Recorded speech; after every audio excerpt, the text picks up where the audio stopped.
British Prime Minister Rishi Sunak calls for a surprise election on July 4th. Spain, Ireland and Norway move to recognize the state of Palestine. Israel says the announcements send a message that terrorism pays.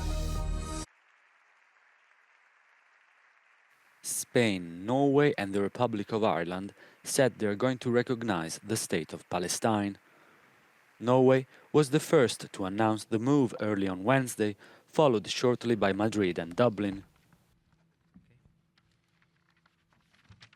This is an historic and important day for Ireland and for Palestine. On the 21st of January 1919, Ireland asked the world to recognise our right to be an independent state.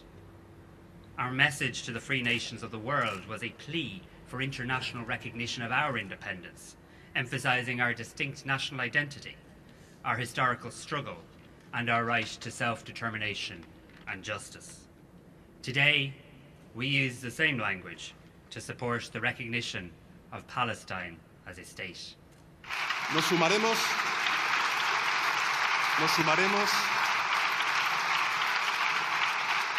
sumaremos a los más de 140 países del mundo que ya reconocen al Estado palestino y a esa amplia mayoría de países que hace 12 días votó a favor de la entrada de Palestina en las Naciones Unidas como Estado miembro de pleno derecho. Esperamos no ser los últimos, esperamos que nuestro reconocimiento y nuestras razones contribuyan a que otros países occidentales sigan este camino. Sanchez and his Irish counterpart have been rallying for months to form a coalition of pro-Palestine EU countries. The recognition by Spain, Norway and Ireland is expected to be made official on Tuesday, the 28th of May. Slovenia, Malta and Belgium also signalled they may soon follow suit. The latest war between Israel and Hamas, which caused the death of over 35,000 people between civilian and soldiers, as well as millions of displaced, saw a decisive push towards a two-state solution, which is also backed by the UN and the United States. So far, Israel has firmly refused such an agreement. Israel's Foreign Minister Israel Katz said that Wednesday's events send a message to the Palestinians and the whole world that, quote, terrorism pays. The Irish government says it strongly rejects any criticism by Israel that this action plays into the hands of Hamas. They say Hamas is not the Palestinian people and reiterated calls for them to release the hostages back to their loved ones immediately. But the Prime Minister says it's time to breathe new life into the two-state solution, to give hope to the people of Gaza suffering unbearably, and as he says, give hope to the children of Gaza who go to sleep at night not knowing if they'll ever wake up.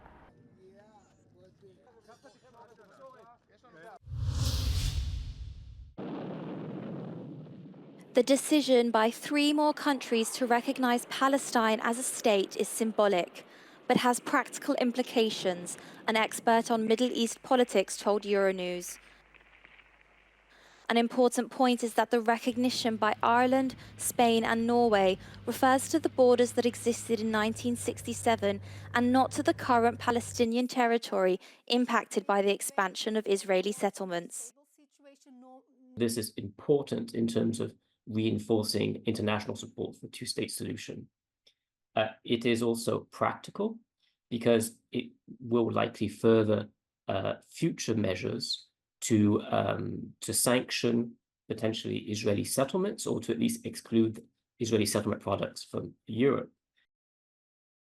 France and Slovenia may soon follow suit, especially given the EU's formal support for a two-state solution to bring an end to the crisis.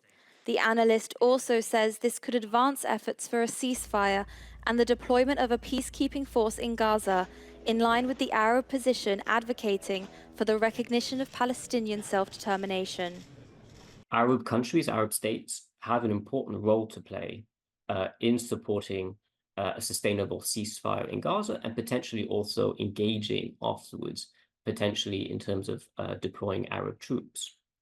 The Palestinian Authority also has an important role to play in returning to Gaza and reassuming governance and security functions. Only 9 of the 27 member states of the EU recognise Palestine's statehood. Some countries, such as Germany, Austria and Hungary, firmly support Israel, but have shown a growing willingness to take on common EU positions, as demonstrated by their support for a humanitarian pause in Gaza and the approval of EU sanctions against violent Israeli settlers. British Prime Minister Rishi Sunak has called a snap election. He made the announcement in the drizzling rain on Downing Street as support for his embattled centre-right party dwindles. Earlier today, I spoke with His Majesty the King to request the dissolution of Parliament.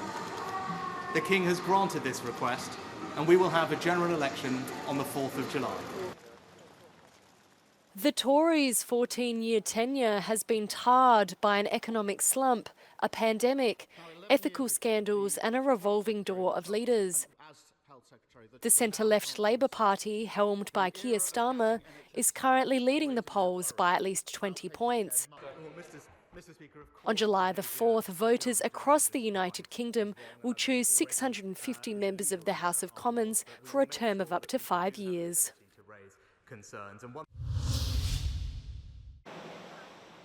Leaders around the Baltic Sea have reacted warily to reports Russia could revise the borders of its territorial waters in the region. The plan would revise coordinates used to measure the territorial waters off of Russia's mainland coast and that of its islands in the Baltic Sea. Leaders had varying reactions.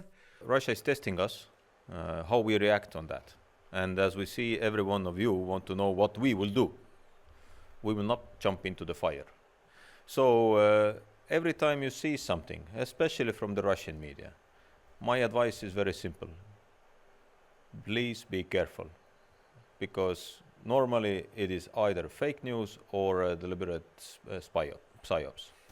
But Russian state media Interfax quoted a diplomatic source as saying the country had no plans to revise its territorial maritime borders. Changing maritime borders requires unanimous consent among states, and negotiations can take several years.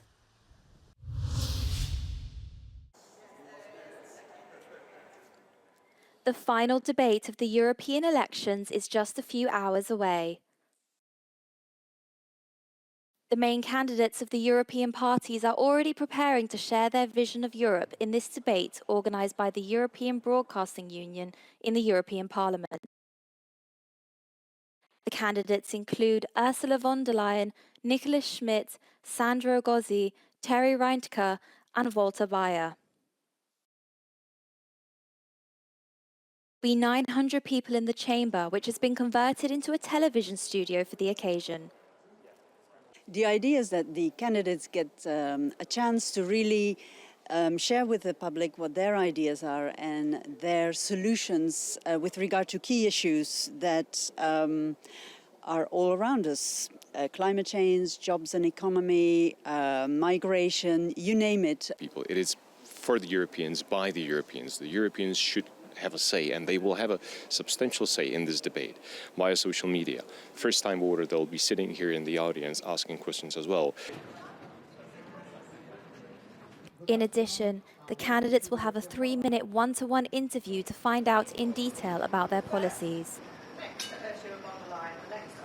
Estos atriles, como por ejemplo este que pertenece a Ursula von der Leyen, la actual presidenta de la Comisión Europea y representante del Partido Popular Europeo, es donde estarán los candidatos principales a las elecciones europeas. Este es el último debate antes de los comicios que se celebrarán del 6 al 9 de junio, pero no todos los grupos políticos estarán representados, algo que ha causado bastante malestar. This is the case of ID and CRE, which do not have a leading candidate and therefore, according to the rules of the European Broadcasting Union, cannot participate. The EFA, which despite having a lead candidate, has been rejected because it is part of the Green Group in the European Parliament. The ID representative believes there is political motivation behind this. I can conclude that neither party running in this election are upholding all the rules of the Spitzenkandidat. So if they set down that rule book, everyone should be excluded. So I see it more as a political censorship that you exclude the 20 to 25% of the European electorate who wants to vote for the right from the participation in a democratic debate. Debate can be followed this Thursday, 23rd of May at 3 p.m. Brussels time, live on Euronews.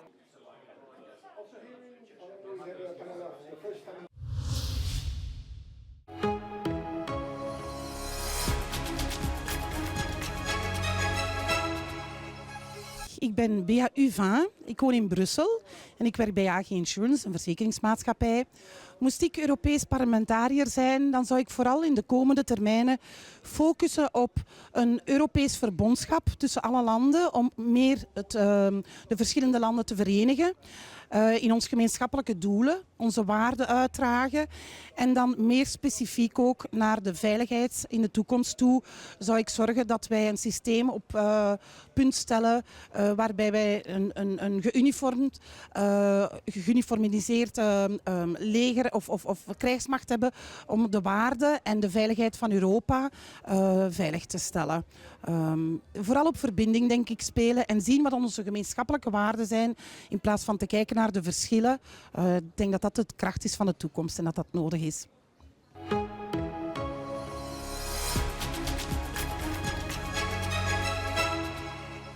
Η ασφάλεια ενιαίως του ενωσιακού χώρου τίθεται ένα αμφιβόλο όχι μόνο της επιθετικότητας της Ρωσίας αλλά και λόγω των ευρύτερων γεωπολιτικών συνθήκων στη γειτονιά μας. Άρα σημαντικό είναι πώς θα φτάσουμε στην περαιτέρω, αν θέλετε, ενοποίηση, στην περαιτέρω ευρωπαϊκή ολοκλήρωση, ώστε ο πυλώνας αυτός της ευρωπαϊκής ενοποίησης, δηλαδή κοινή πολιτική άμυνας και ασφάλειας, να λάβει σάρκα και οστά, να είναι συγκεκριμένος, πράγμα το οποίο, αν θέλετε, να το πω και λίγο από εθνική σκοπιά, θα βοηθήσει πάρα πολύ και τη χώρα μας, διότι εμείς είμαστε σε ένα σημείο του κόσμου που διαρκώς έχουμε ζητήματα με έναν πολύ επιτιθέμενο, αν θέλετε, με έναν πάρα πολύ απρόβλεπτο γείτονα.